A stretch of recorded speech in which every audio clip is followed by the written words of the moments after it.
मला पण गेल्या 1-1.5 वर्षापासून मला म्हणजे मंथली पिरियड येतात, ते पूर्ण महिनाभर असं चालू होतं. त्याच्यासाठी मग आपले तोंडारा हॉस्पिटल तिथे जाऊन मी चेकअप केलं.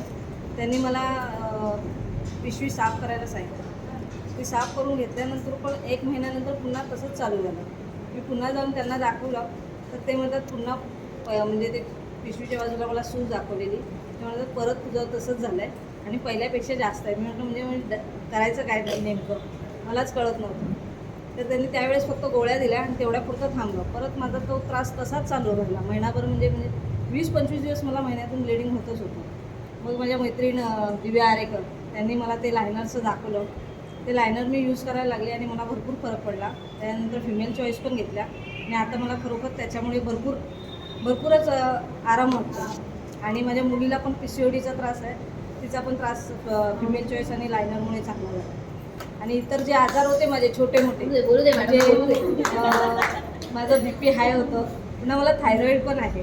तर सगळ्यावरच थोडा फरक पडतो आहे. आणि असे छोटे मोठे बरेच आजार सर्दी वगैरे सारखी व्हायची ते सगळं असं म्हणजे एकत्र होऊन बरं वाटतं. हे जे सांगतात